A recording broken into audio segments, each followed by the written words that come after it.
ಎಲ್ಲರಿಗೂ ನಮಸ್ಕಾರ. ಇಂದಿನ ವಿಡಿಯೋದಲ್ಲಿ ಸರ್ವಜ್ಞನ ಒಂದು ವಚನ ಹಾಗೂ ಅದರ ಅರ್ಥವನ್ನು ನೋಡೋಣ.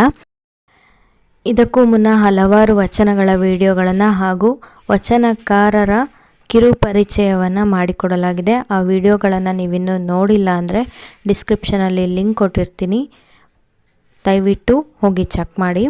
ಹಾಗೂ ವಚನ 1, ಭಕ್ತಿ ಎಂಬುದು ಬೀಜ, ಭಕ್ತಿ ಎಂಬುದು ಬೀಜ, ಮುಕ್ತಿ ಎಂಬುದೇ ಫಲವು, ಮುಕ್ತಿ ಎಂಬುದೇ ಫಲವು, ಯುಕ್ತಿಯಂ ವೃಕ್ಷವೇರಿದಂಗೆ ಇಹದಲ್ಲಿ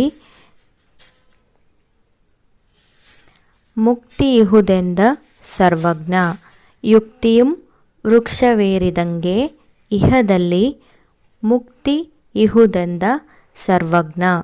ಇದು ಇಂದಿನ ವಚನ. ಇದರ ಅರ್ಥ ಸಾರಾಂಶವನ್ನು ನೋಡೋದಾದರೆ, ಭಕ್ತಿ ಎನ್ನುವುದು ಒಂದು ಬೀಜದಂತೆ, ಭಕ್ತಿ ಎನ್ನುವುದು ಬೀಜದಂತೆ, ಮುಕ್ತಿ ಏನಿದೆ ಅದು ಆ ಬೀಜಕ್ಕೆ ಸಿಗುವಂಥ ಫಲ. ಭಕ್ತಿ ಎಂಬ ಬೀಜವನ್ನು ನೆಟ್ಟರೆ ಮುಕ್ತಿ ಎಂಬ ಫಲವನ್ನು ನಾವು ಪಡಿಬಹುದು. ಅದಕ್ಕಾಗಿ ನಾವು ಯುಕ್ತಿಯಿಂದ ಅಂದರೆ ಬುದ್ಧಿಯಿಂದ, ಬುದ್ಧಿವಂತಿಕೆಯಿಂದ ಸಂಸಾರವೆಂಬ ಮರವನ್ನು ಏರಬೇಕು.